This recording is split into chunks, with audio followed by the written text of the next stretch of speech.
Thank you to my friends in cyberspace, especially the folks at the Passero. I was there Tuesday, and it was a pleasure meeting you all and talking about some interesting cases. So near and to my heart is clozapine, of course, but next up in that is lithium, which clozapine seems to have a lot of magic properties which we haven't been able to replicate in a single medication. So this is a two-part lecture on lithium. So the first one is today, and the second one will be in 2 weeks on September 11th. Not that that's ill for any reason. So today we're going to talk about really basic mechanisms, kinetics, and of course a little bit of history, because history of lithium is actually kind of fun and interesting. So let's start with this. We've heard the story about healing waters with lithium, and actually lithium was recommended back in the 19th century in Great Britain. They thought it might be a beneficial treatment for gout. And that seemed well and good, and there are actually anecdotal reports of different localities which have high lithium content in their water, which had lower murder rates in other places and lower suicide rates. But by the 20th century, it became pretty clear that lithium had toxicity, and the British removed it from their pharmacopoeia in 1932, and in 1949, the U.S. banned it on the face of a number of deaths related to the use of lithium chloride as a salt substitute. And not surprisingly, these people were quite poorly and died. So it's somewhat ironic that Cade's first paper on the use of lithium in mania came in 1949 at a point when really most of the Western world had said this substance is dangerous and should be banned. Okay, well, he actually came from a lineage of people working in psychiatry. His father was a superintendent of one of the state hospitals in Australia, born on the grounds of a state hospital and raised on the grounds as well. So this really was his life work. He really was devoted to the care and treatment of the severely mentally ill. He was captured in World War II and spent 3 years as a POW, and I think he probably spent some of those 3 years, although he was probably starving, maybe thinking about things he'd do once he got out. Once out, he started working again for the state hospital system in Australia, and it was there where he performed his initial lithium studies. On in life, he didn't pursue research. He really was devoted to clinical care. He himself became a superintendent for a state hospital and eventually retired, and was apparently much beloved within the system for his support of both patients and clinicians. Hypothesis regarding lithium, not a hypothesis regarding lithium at all. The hypothesis was that there is some toxicity, substance present in the system of people with severe mental illness, was contributing towards the development of psychopathology. So it's really a metabolite toxin sort of model. And in fact, it was something that could be isolated from the urine of these individuals. So I'm in the hospital collecting the urine of patients, how he did that, assuming it was voluntary, and he took this and concentrate it, he would inject it back into animals to see what it did. Because he thought that uric acid was the thing that was causing the problems, and he wanted to solubilize this. And the most soluble uric salt is not calcium urate or sodium urate, but lithium urate. And took this into animals, and he found that the presence of the lithium did something which he did not see in other form of uric acid salts. And the idea, he said, well, let's just inject the lithium by itself and see what happens. And he found it caused some lethargy in the animals. And so on this, played with a little more and actually even ingested it himself before. I said, you know, we may have something which we can give to people who may have severe mental illness, specifically those with mania. That was really his area of interest, although he gave it to some other people as well, just to be complete. But he's saying, well, this is something that slows people down, in this case, laboratory animals, and maybe himself when he took it. Let's see the people with mania and see what happens. And so the group was 6 people with recurrent mania, 3 chronic mania. He also gave it to 6 people with schizophrenia and 3 people with melancholia, who we interpret these days as unipolar depression. So people with schizophrenia, maybe a little better. I don't think we can improve on that estimation. Lithium is not a great treatment for schizophrenia. People with polar depression, it's got worse. And it may have been an issue of dosing, but I think we know that whatever anti-suicide properties lithium has, it often is not great for acute depression. It's people alive, but if acutely depressed, it may not be the thing that gets you euthymic. Sanders was quite aggressive. Of course, at that time, nobody knew what the therapeutic dose was, although he probably had a sense of what the lethal dose was upon the earlier exposure to lithium chloride. So he had people up to 20 grains TID. In case you're not sure what a grain is, a grain 65 milligrams. So these people titrated up to 300 milligrams per day. A little high. Highs are tolerated by some, but not by most, and so he reduced the dose back to what was tolerable. Probably there was one person, not in Cade's early series during treatment, but in subsequent years, when still trying to figure out how to address lithium, who in fact may have died of complications of lithium toxicity. Not this time, but maybe a few years later. Because nobody had any idea of therapy levels, it really wasn't even a concept. It was get as much as they can handle. If they can't handle it, back off. Something we often do with antipsychotics. In many ways, our thinking has changed, although maybe we're a little sophisticated. So in 1949, he wrote it up. He published it in the Australian and New Zealand Journal of Psychiatry. People started using it. And again, because they quite didn't know what they were doing, there were some early deaths, and I reference this right here. You can see within 1950 and 51, very quickly, there was a lot of local experience there. So patient series published at 51, 100 patients treated lithium, and again, tended to use Cade's method of creation, was give as much as they can handle, get off and see what you get. After 2 years, they described almost all the common features we see of lithium. The features of lithium toxicity, they figured out how long it take to get to steady state, because eventually they started getting levels. They saw how long it took to gain efficacy. They saw what levels were needed to treat mania, and recognized that for acute mania in particular, you're very close to what might be considered an intolerable threshold for a lot of people. As they increased in experience, there were no more deaths from toxicity. They all recognized that if people did become toxic, they could give them sodium chloride, which would mitigate the effects of lithium. They understood why, but I'm sure they appreciated that there was some element of competition there. Now we recognize the competition would have been at the renal level by promoting greater lithium excretion, because you're going to be absorbing preferentially less sodium. And they also recognize that lithium is not quite as good for bipolar depression. Fully appreciate. Something we know in many ways was known in 1951, and that's the end of the talk. Thank you. A couple more things. So the person, though, who really brought lithium to the world was Mogens Schou. Mogens Schou was a Danish psychiatrist who was in contact with people who had been in Australia, and they were talking to him about this, and he said, there's something here. And he did the first placebo-controlled study in acute mania up until it had all been case series. Symptomatic to an extent when you have over 100 people treated, but I think what you would call a controlled study. So first placebo-controlled study in 1954. Over the years, he did then the first mirror image study, which was an on-off, but it was open label. And a lot of criticism about the open label nature of the study, even though you lowered their cycling rates by 90%, but there were people critical of the methodology, mostly in Great Britain, and it was probably a cultural thing of them not liking the folks in the continent, and so it's fine. And he did the double-blind study in 1970, and he showed that there was a 90% reduction in relapse rates during the time on lithium.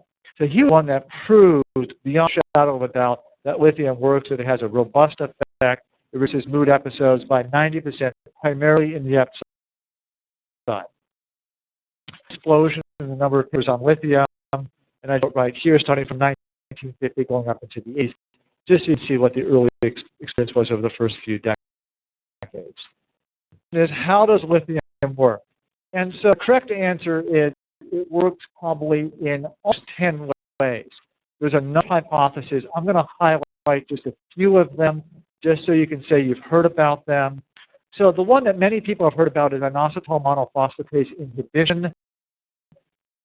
This in your system, as are all of these, and this may be important, but how critical, it's hard to say.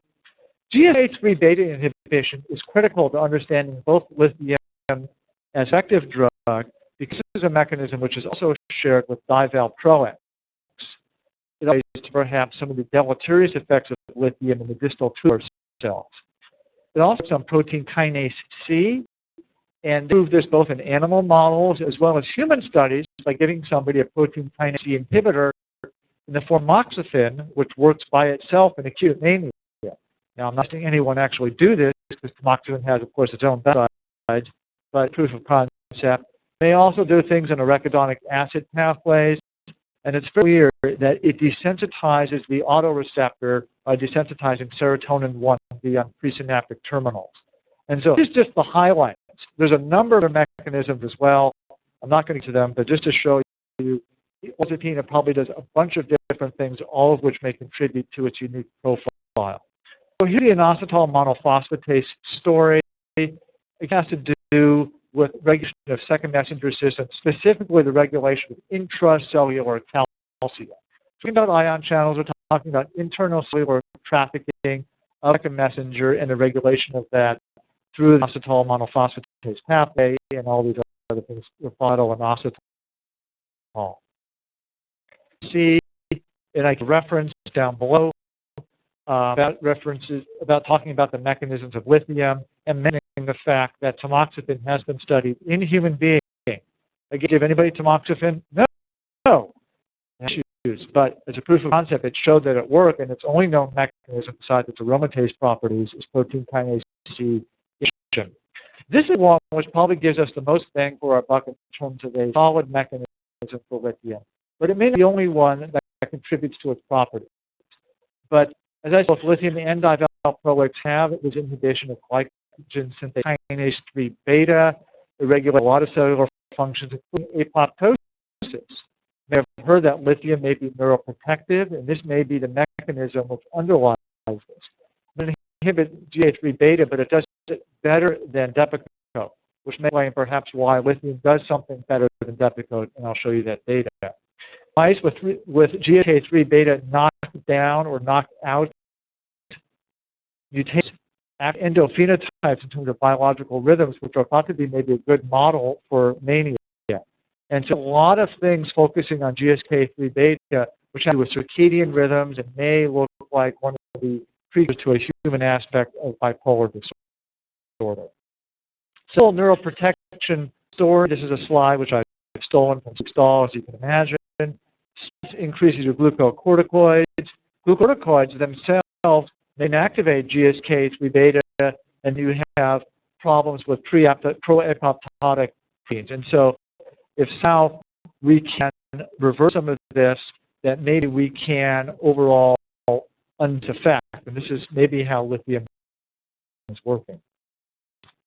So I think is the most compelling. We get the mechanism, really they're hypothetical, and some except for the GSK3 beta, which you can case, you could probably do excellent psychiatry without understanding it. Efficacy data, I think, are the most compelling. Number of doubts. It works in acute mania. It works for mania for psychosis. The effects are more modest for bipolar depression, but the effects are quite robust for prevention of suicide. And so a lot of people have hypothesized that its impact on suicidality may be independent of whatever antidepressant effect it has. It's not specific wrong. More importantly, lithium has better suicide reduction properties than other stabilizers, specifically divalproic.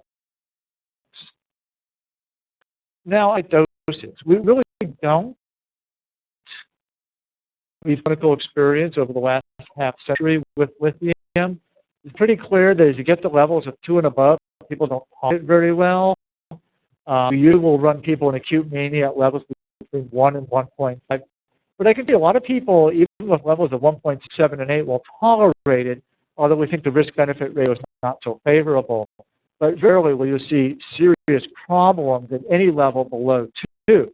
In many hospitals, including the VA where I work, Fridays won't even page you until your lithium level is 2 and above on an outpatient, because the toxicity is not that great until you get to levels of 2 and above. Response is typically seen in the first week, and you can load lithium. Most have never learned how to load it. They've never understood it could be loaded, and I'll tell you how to do it. This was demonstrated by Mullen-Scow studies, which a 90% reduction in mood relapses. Reduces not only all mood relapses, but also bipolar depression, although the effect is perhaps a bit more modest bipolar depression. It also in unipolar depression, and we've come up with data which shows that as an augmenting agent in unipolar depression, this is a very large review of 27 open and studies with predominantly unipolar patients, that the people respond are generally going to respond within the first month and a half, and the odds of responding compared to augmentation with placebo, meaning placebo and antidepressants, are threefold increase. So it's a pretty good effect for a lot of these people, and why we will continue to endorse lithium as a useful agent in augmenting antidepressants. And here, response rate for lithium augmentation is around 41% into placebo, which is about a third of that. And of course, if you respond, it's going to reduce your relapse rate. I think that goes without saying for antidepressant treatment. If we get you to respond, and even better, if we get you to remit, your chance of relapse are much lower. So that suicidality is a big problem in people with mood disorders. This is from Scandinavia, but really applies everywhere it's been studied. These are called standardized mortality ratios. So this is the ratio of deaths compared to your demographically matched peers. So they match you for socioeconomic status, age, gender, things of that factor. So deaths from unnatural causes, which are accidents and for the most suicide, is a tenfold greater for both men and women if you're unipolar depressed or you have bipolar disorder. And so these are very high standardized mortality ratios. And this is why we spend a lot of time and effort trying to track suicidality and trying to treat it aggressively. So the fact it prevents suicide, I think it's been clear, but I think many people don't realize how strong the data are. So Paul Disarini published a fairly large and well-cited paper years ago. This was a meta-analysis of 45 studies involving almost 85,000 persons with risk exposure during treatment of bipolar and other major affective disorders. So both unipolar and schizoaffective patients on long-term lithium treatment for an average of 18 months. And so they threw the papers and they removed those out of the 45 who did not have adequate data, and specifically they removed papers where they had 0 events in certain cells, because on this will distort the data. So they want to make it very clear that they're going to pick the papers where in fact there were suicide events in all of the treatment arms. You don't get a lot of conclusions if you do a short study and nobody commits suicide. I mean, it's good for the patients, but it's hard to draw a lot of statistical conclusions from that. So if you had zeros, let's say, in a certain treatment arm, it's going to distort the data. And these studies were long enough and large enough that they were able to find one which met criteria, which meant that at least in the lithium arm, there was one suicide as well as suicides in the other one as well. So these were analyzed, and what they found was, number one, treated with lithium, there was a 5-fold reduction in all suicidal acts. Compared to lithium, there was a 5-fold reduction in both complete and attempted suicides. And this is regardless if your diagnosis was bipolar. You can see the relative risk reduction is 5.3, or bipolar or schizoaffective, where the risk reduction is 4.66. So the effect, if you just want to remember, is 5-fold reduction across all disorders with an affective component. And we're talking both completed and attempted suicide. And most importantly, there's a reduction in the lethality of the attempts as well. Also 2.5-fold, in bipolar 2.9-fold. And so it does some unique things across the board, regardless of your affective diagnosis. And those were independent of the type of trial, meaning a randomized clinical trial versus an open label or method of study analysis. So versus, okay, lithium looks great. It looks great compared to non-lithium, which in a lot of those studies may have been antidepressants or other things which didn't have inherent stabilizing properties or perhaps destabilizing properties. How can look compared to our favorite drug out there, which is Depakote? And another large retrospective study done by Fred Goodwin of 20,000 health plan members aged 14 and above with one outpatient diagnosis of bipolar disorder who had at least one filled prescription for lithium, divalproex or carbamazepine during the study period was comprised 8 years. Summary of the demographics, you can see a good chunk of this came from a Kaiser database and another large group health cooperative. Means in the late 30s, 2/3 female. We have about an even split between the use of lithium and divalproex and a much smaller use of carbamazepine. So as we look at the statistics with carbamazepine, lithium will look better, but it doesn't separate statistically because of the small sample size. And it shows the events that happened. And what do we have? So the adjusted rates were greater during treatment with divalproex than during treatment with lithium for ER department suicide attempts. So people on Depakote had 1.7 times more visits to the ER suicide attempt than somebody on lithium. Suicide attempts resulting in hospitalization, people on Depakote 1.8 times more. And of course, the worst one, death and suicide, people on Depakote almost 3 times as much, relative risk or hazard ratio of 2.7. And it's retrospective, but impossible to do this study in a prospective manner because it will require too many people. So it's the best data we have, and I think it's really convincing given the size of it. People on Depakote do not do as well as folks on lithium, and more accurately, their risk for death from suicide is almost threefold higher than people placed on lithium. For a picture, when you compare lithium with carbamazepine, as I mentioned, some of these results are not statistically significant in caused by suicide and ER visits due to the small number of people who are placed on carbamazepine. But if you look at the hazard ratios, they're very, very similar. And so I think we would say this is probably a similar picture, but statistically, the biggest effect was seen on suicide attempts resulting in hospitalization, where it was 3 times worse on carbamazepine. Okay. Hopefully I've made a convincing argument that lithium really should be the preferred aid in people with bipolar disorder or schizoaffective bipolar type, a lot of these effects. So the question is, how do you use it, and what's the easiest and most effective way to use it? Patients are published throughout the world on target lithium levels. You can see the UK people have recommended levels somewhere between 0.6 and 0.8. And they say that for both initiation and prophylaxis. A lot of us, we would say for initiation, mania, this is a little light. This is a little light. And so APA gives you a somewhat broader range where they say be considered going up to 1.2. Canada is a little bit lighter. I think what we've recognized though that for people who have acute mania as treating, they may not respond until you get to a level of 1.0, and you need to go as high as 1.5.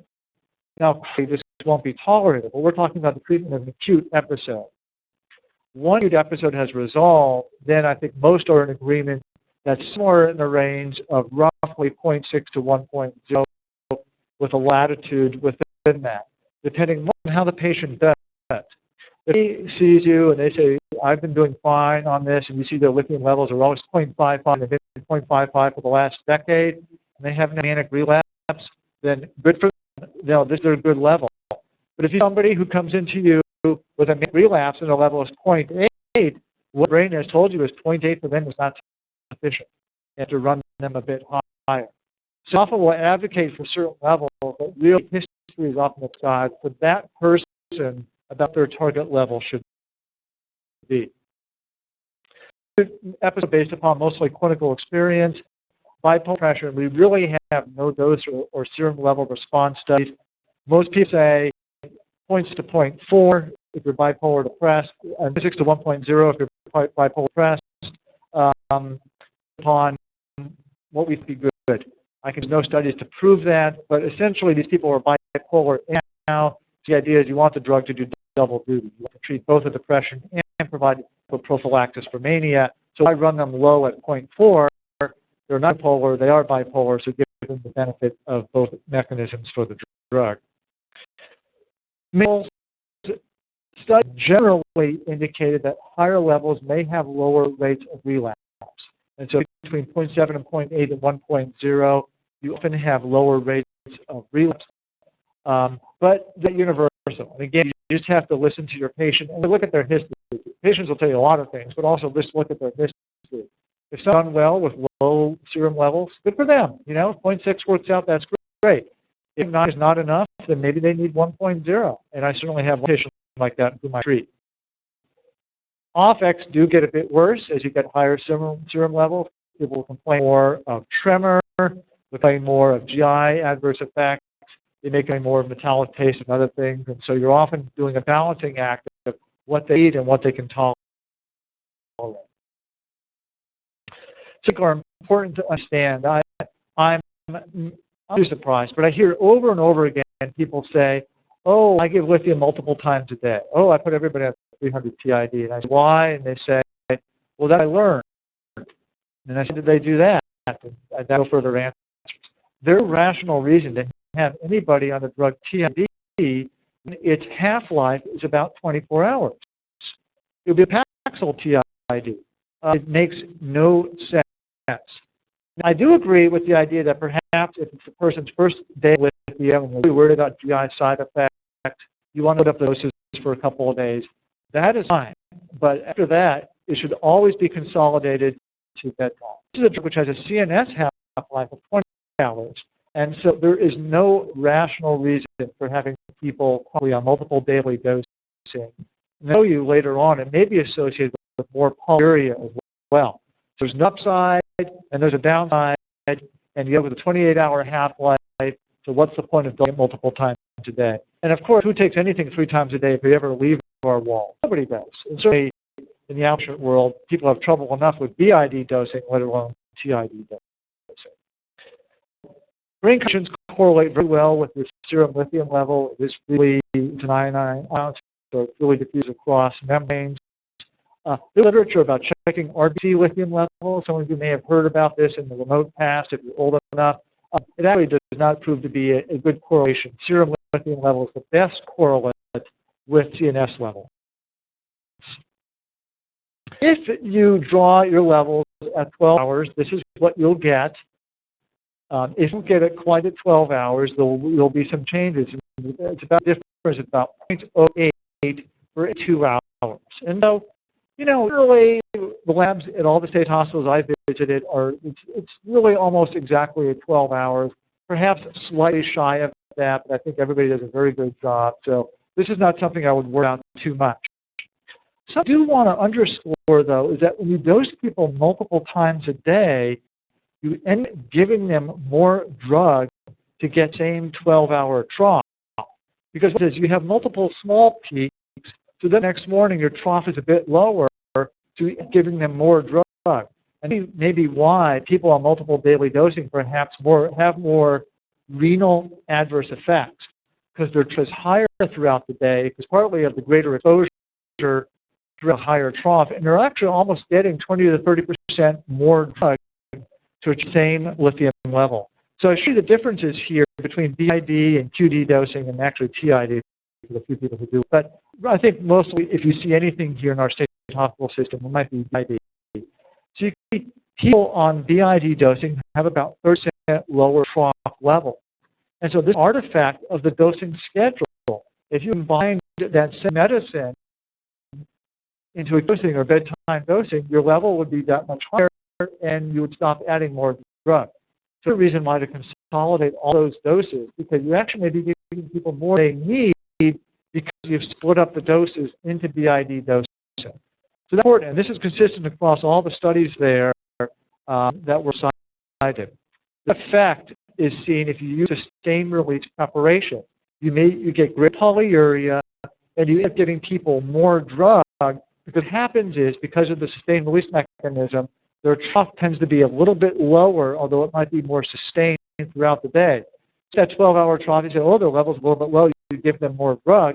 Had you give them good old-fashioned lithium carbonate, that 12-hour trough would have been a bit higher, and you would have given them that extra lithium that they might not really need. So there's a quote from a review paper that came out a few years ago. Like most of single daily doses of lithium are able to maintain brain lithium concentrations, and the overall pharmacokinetics remain changed. Those schedules maintain brain concentrations within the therapeutic range, and there is no significant disadvantage with single daily dose regimens compared with multiple dose regimens in terms of overall efficacy an adverse effect burden. In fact, there may be less adverse effect burden, specifically renal, for the people who get single daily dosing. So, for instance, you give people less drug, 20 to 25% less drug, you consolidate it and give them regular oral lithium carbonate, not sustained release. And there may be greater risk of polyuria when you use sustained release preparation or daily dosing. So let's probably appreciate the fact that lithium is an ion, it's a salt, it's a monovalent ion, and so it's really filtered and it gets reabsorbed proximally, where it heats with sodium. So about 80% of reabsorption is proximal. So imagine if somebody is sodium depleted, like they've been sweating a lot, they have GI losses from diarrhea or vomiting.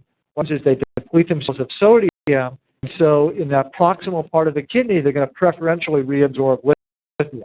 So they warn people, if you sweat a lot, if you have diarrhea or another GI problem, grab lithium and make sure you replenish yourself not just with free water, but a solute solution, a rehydration solution, because if you are sodium depleted, it's going to drive your serum lithium level up as your kidney preferentially reabsorbs lithium. There's distal reabsorption as well, and this goes to the epithelial sodium channels, which we'll talk about at length. This competes with sodium. You have another area where lithium might be preferentially reabsorbed if you're sodium depleted. That's the mechanism by which hyponatremia may result in elevated serum lithium levels. These are drug-related.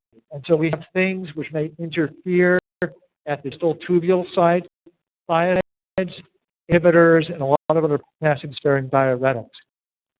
Among the inhibitors, we've recognized more than anything that there's one which was particularly dangerous to use with lithium. They elevate lithium levels, but lisinopril is the one which needs to be avoided completely.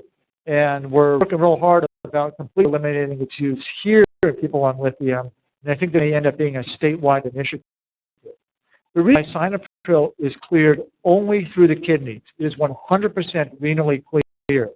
What happens is somebody gets this medicine who's on lithium already because maybe their renal function isn't normal to begin with, because they're on lithium and maybe they have hypertension or diabetes, which is why they're getting the ACE inhibitor. Already you're getting more of an effect from the lisinopril than you think you are because it's renally clear. And so you're not clearing the lisinopril as much as you thought. You have too much lisinopril on board, and it's going to bump your lithium levels more than you expect. Those lithium levels further impair renal function, cause your lisinopril levels to go up more, furthering up your lithium levels, and if you kind of get the whole point, you get this positive feedback loop which puts people in ICU. And the way this is, in fact, the experiment was done at the VA in La Jolla about years ago when Lisinopril became one of the first cheap generic ACE inhibitors and pushed everybody from their other ACE inhibitors to lisinopril. And get people on lithium, and some ended up in the ICU. There were no deaths, but I recognize very clearly that this is a dangerous combination and should never be used. There's an advantage for lisinopril versus any other ACE inhibitor. Pick benazepril, lisinopril, whatever you want. Just don't pick this one if they are on lithium, because the outcome could be disastrous. And it can fairly quickly, too. So the whole thing can unravel over a period of days or a couple of weeks. And since we check people's lithium levels on a daily basis, and no advantage to lisinopril, do not use it. If you have somebody who's on lisinopril on lithium, talk with whomever, and just get them to switch it to any other ACE inhibitor. There's no advantage for lisinopril, or in this population, a big downside. Not familiar with certain nonsteroidals don't have a big effect like aspirin, oxalate, and loop diuretics like furosemide also don't have a big effect. If you get lithium levels, it's usually going to be in the distal tubules, where GSK3 beta comes in the story. So I'll spend some time with this so we all understand. So distal tubules, there's this thing called the epithelial sodium channel, which is present on the luminal side. So the earth stream is coming by, and sodium gets absorbed through this epithelial sodium channel into the distal tubular cells. Then it gets kicked out the basement membrane through the potassium pump. Now, straightforward, very simple. Well, lithium is a really good substrate for that epithelial sodium channel. And so it also gets into those distal tubular cells. You think, oh, so what's the big deal? The problem is lithium is not a good substrate for that sodium-potassium pump. And it begins to build up and accumulate in those distal tubular cells because there's no easy way to get rid of it.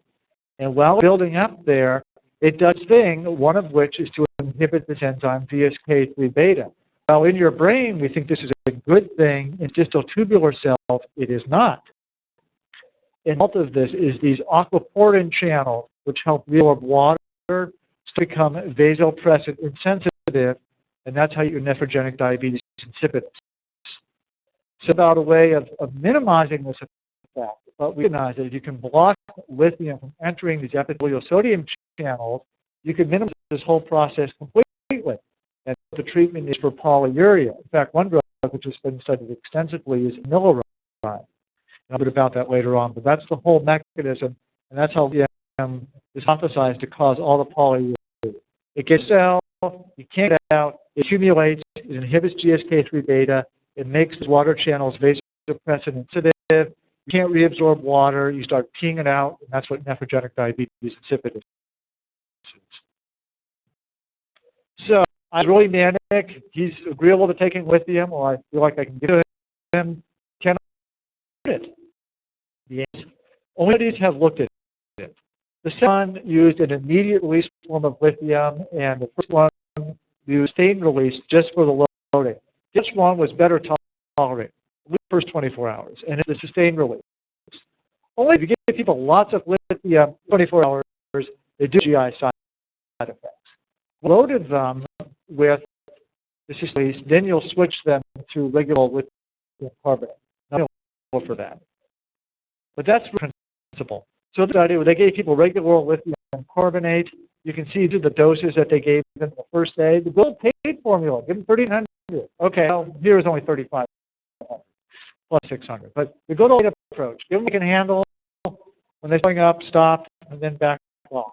But when they gave people 3,500, their mean lithium levels the next day were 1. They weren't 5, they weren't 3, they were 1.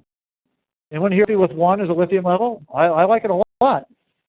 They would taper it down. So you got 3,500 the first day, 22 the next day, and by 2 weeks, people were on a little bit more than 1,500 in the lithium level for 0.76. But, not well tolerated, mostly for GI reasons, in diarrhea. But what Cade was doing wasn't so kooky. He didn't quite know everything back then because he was the first, but it is a valid mechanism. But the immediate release lithium causes a lot of GI side effects in the large doses. And so upon this, some people at UC School of Pharmacy, some very smart PharmDs, said, there's a better way to do this. And we're these people with sustained lithium split up into 3 doses. So more familiar with the 30 per kilo loading of Depakote. Same here. The only difference is you're going to split it up into 3 doses separated by a couple hours each. So they 10 per kilo at 4 p.m., per kilo at 6 p.m., and the same at 8 p.m. And then their levels 12 hours later. They had a formula based upon the kinetics that they thought their 12-hour trough was right around 1.0. And you know what? They were almost exactly right. Good 38 people, age 36, mean weight is 70 kilos, right out of the textbook. Clearance was 46 to 128. About 46 is probably on the low side. Maybe not the kind of person you really want to be starting on lithium to begin with, because how long to stay on it? Week, 2 weeks? So probably you won't be loading anybody you think you're not going to be able to keep on lithium. Again, they had some people whose creatinine clearance was a little bit on the low end.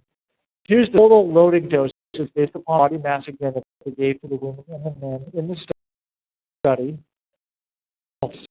No opt-out, meaning everyone took all 3 doses. Around the next morning, they have their blood drawn. No experienced any adverse effect, especially GI or CNS effects. Quite remarkable. Not so remarkable, actually. These are what they were doing. The 12-hour range was between 0.58 and 1.1 for the men. For this, it was 0.45 to 1.29. And these females had levels that even above 1.28. And they said that if you had some women who were very obese, maybe you want to off a little bit on the formula. But this is how you load lithium. We at the VA in La Jolla, they do it at UCSD as well, where I also teach. It works very well. It gets people to the therapeutic range, and you don't have a lot of time with these small subtherapeutic doses, which you don't know are not going to work right away. The part is loading them on the first day with a sustained release preparation. Now you're sitting there saying, okay, so I gave them per kilo the first day, I get a level the next day, then what do I do? We use what's called clinical judgments. You look at them and you make a reasonable guesstimate about what you think their dose should be. If you get a level back of 0.8, you probably say, this is kind of a bigger person, maybe I'm going to give them 1,200 today. Level, maybe 900. The perfect answer to that one. I could say I knew it, but the thing is, you're very close to steady state by virtue of loading them, and then you can make a reasonable judgment about how much you think they will need, and just give them to them at night as their regular dose. But you go roll lithium carbonate, not sustained release, and again, give it to them all at bedtime. And this paper, by the way, email. You see, the paper was published in 1985, so I'm probably the only person in the world who has a PDF of this, because I had to dig it out of the stacks at the UCSD Medical Library and photocopy it. But if you want, I have it, and I'm happy to mail it to you. So if you're doing this, and the pharmacy calls you up and accuses you of being insane, you can say, no, I'm not. I've been tested, and I have a paper to prove it. Okay. Sealant, they actually have been loading people at 30 per kilo. The problem is they're using regular old lithium carbonate. And so they felt it was effective, but, the dropout rates were quite high. And loading is done in other parts of the world. This is not some local weird phenomena where no one else heard of it. They do it in other places, but they haven't caught on to the fact that when you leave people load with those free doses with a sustained release preparation, so they don't vomit or have diarrhea. People do when they have that for some reason. So I'm hoping to convince you of lithium's unique benefits in both bipolar and all affective disorders in reducing suicidality. So you have a person with certainly schizoaffective bipolar or disorder who has a history of suicidality. Lithium should be the drug of choice, not Depakote. With curative Depakote in reducing all forms of suicidal behavior, and particularly completed suicides. I'll talk a lot in the next lecture about managing the renal dysfunction. What I like to say to people who are a little bit nervous about the renal dysfunction is Depakote without its own problems.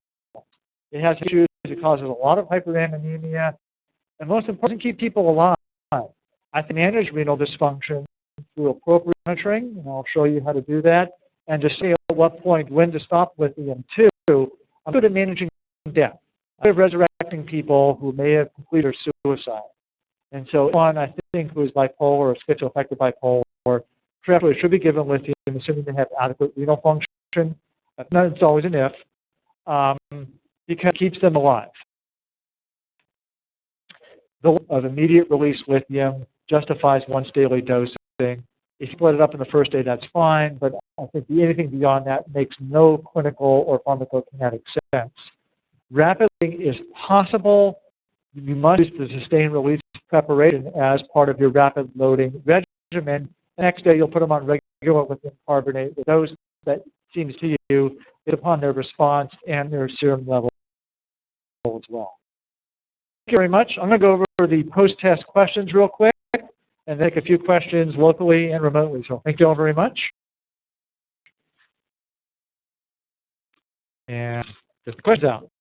Okay, number one. So it's been shown in numerous studies to reduce the incidence of completed suicide in bipolar patients, which of the following? Depakote and antipsychotics, and the correct answer is definitely A and B. All the early studies were done versus placebo, and then we have the later large retrospective data study versus Depakote. Lithium has a steady state half-life of 24 hours peripherally, and of course now you know 28 hours in the brain. The advantage of single daily dosing include the long-term renal dysfunction, polyuria. I've told you that. You may not believe me, but I'll show you the slides next time.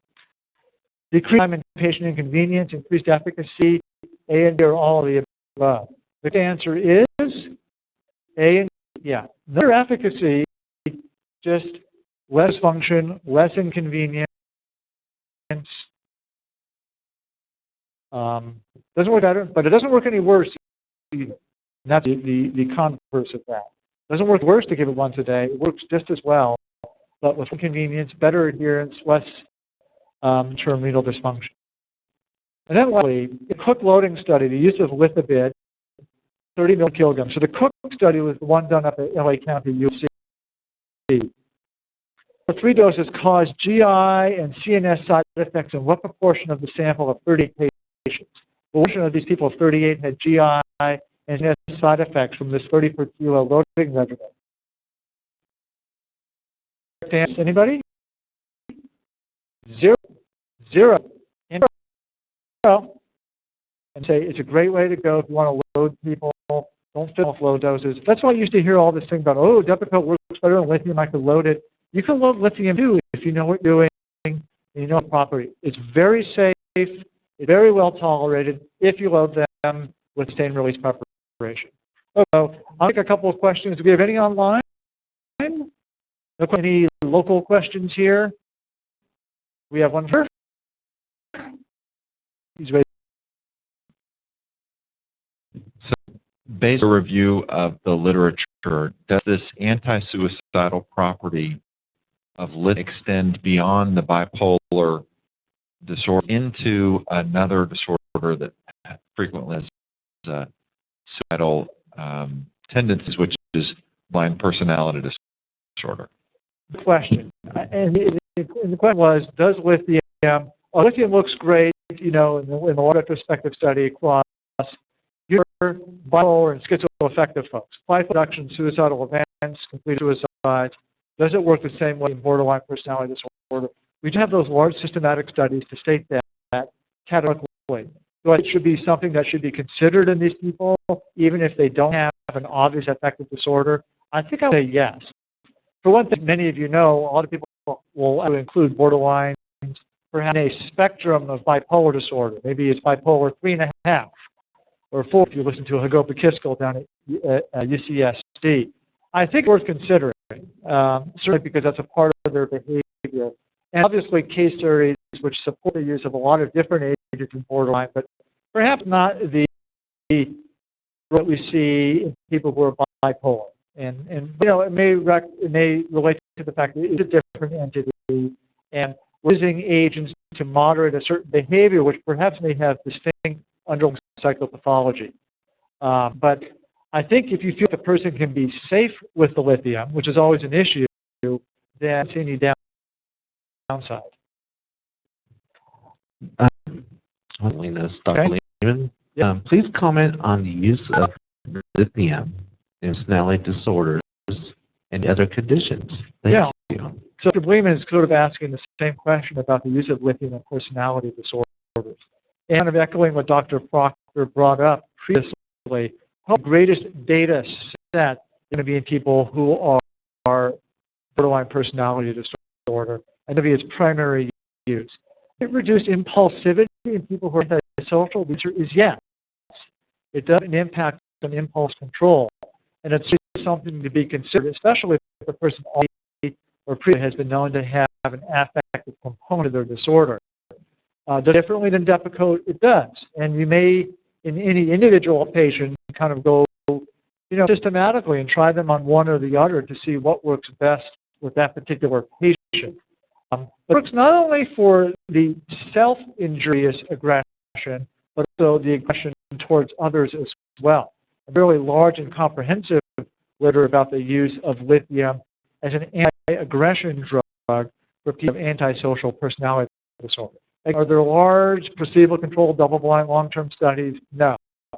But there's a literature which is controlled, albeit short-term, which supports the anti-aggression impact of lithium, both itself and others, to support use in that population. Is it going to be the only thing that works? Possible. Will it always work? That's not, because nothing works all the time. Just to follow Lehman, if blood levels are not easily obtained, do you mean loading? I think that is going to be a limitation. You know, the Cook formula looks very safe. And if you had a woman who was very obese, or maybe it overestimated a little bit, even those men who are getting, who are clearly were 100 kilos or more because of what the calculated dose was, it's very safe.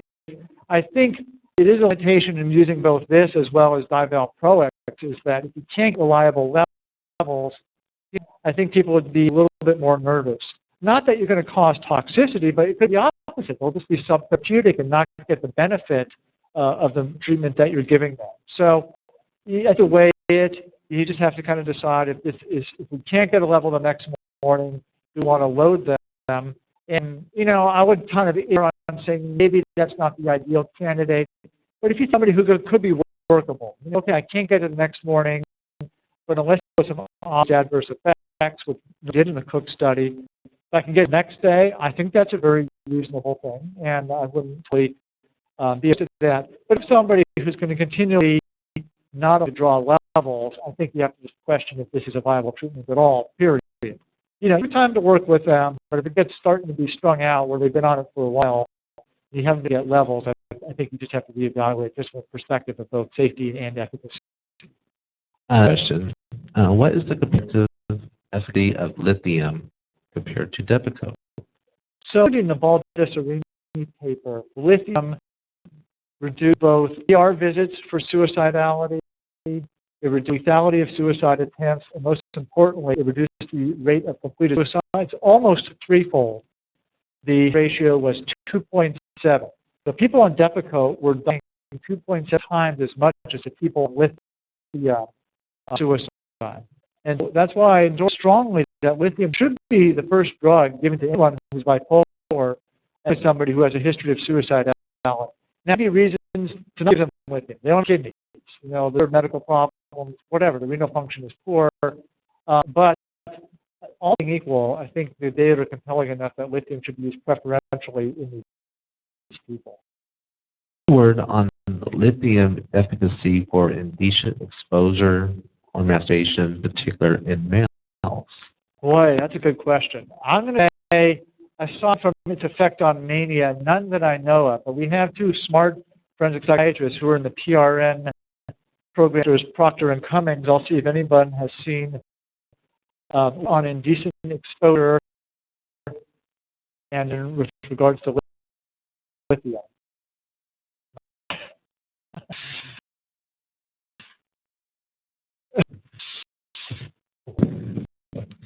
In any studies directly addressing indecent exposure, there have been studies on compulsive behavior in general with lithium, and included among that were impulsive acts which did respond to lithium treatment. Very specific literature, however. Yeah, the take message is does reduce impulsivity. It certainly reduces mood episodes.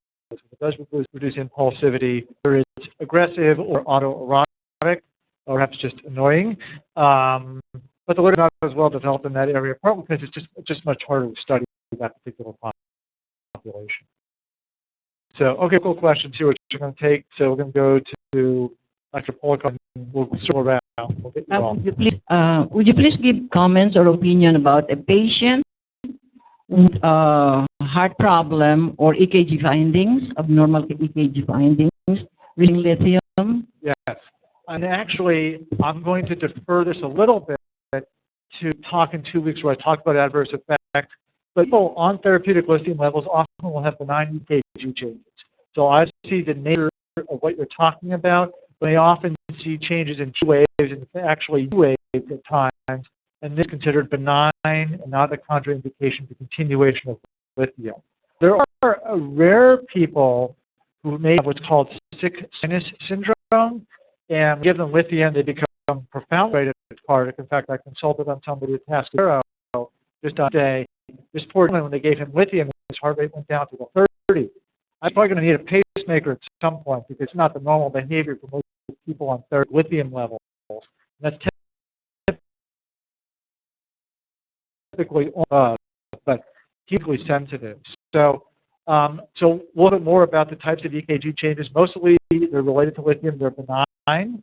Bradycardia might be the only one which might not be benign in P6 sinus syndrome. So When I see you in 2 weeks, if you want to bring in the EKG, we can look at it and I can talk about it in front of everybody so I can see specifically what the abnormality is.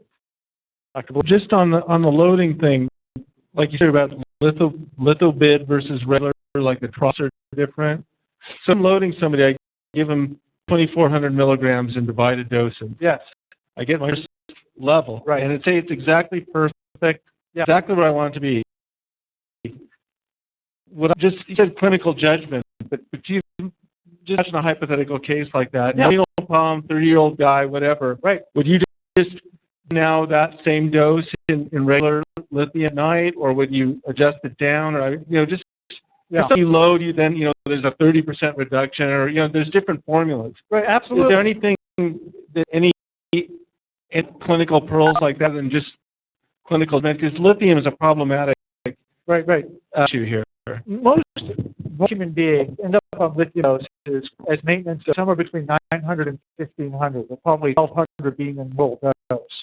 And so you give a lot to load them literally by the name to get them to their level, but that's not their maintenance dose.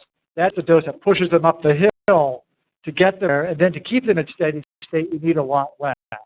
And so typically what I'll say is, if your level is exactly where you want it, perhaps you could just try 900 for a while, and then check their lithium level in a few days to make sure it's not drifting down. If the level's a little light, especially behaviorally for them, then probably this is somebody who's going to need a higher dose, at least acutely. You might go to 1,200 or 1,500. And that's what I can give you, but that's just kind of extrapolating from the fact that most human beings end up in that range anyhow, and you compare that with what level was and what perhaps their behavioral response is, although it's a little early for the behavioral response. A little light, I would probably say, maybe go to the higher range of 12 or 1,500. If level looks great, stay in that lower human range of 900 to 1,200, and perhaps follow it up in a few days just to make sure you're not going too much outside of what you would like, the desired range. So I think it was right there. Yeah. We'll get to you. Comment on the role of lithium in as an agent for antidepressant compared to, say, ability and iodothyronine and stimulants and all those others. Yeah, so the question is, how does lithium compare as an augmenting agent to some of the other older things, such as T3 or stimulants, or some of the newer things like aripiprazole? The hard part with aripiprazole is we really have no comparative data in any trial with which to test that. All I'll say is they both work, that they both work, but no data, at least for now. Maybe we'll get some at some point, because as many of you know, lithium will be going generic in October, which means the price protection will drop in April. And so at that point, there might be a lot of appeal to do a head-to-head study, because one thing, it's cheap, and a lot of people will want to know which is preferable. Most just long-term outcomes. Will lithium perform as well as Abilify in the long run, especially when Abilify is cheap, it becomes a viable alternative. But, lithium has some downsides. It has some downsides as well. Most of it's going to be movement disorders. As far as older agents, the best data we have is from the NIMH trials, which have looked at the overall use of antidepressants. So we have sequential treatment algorithm studies, STAR-D.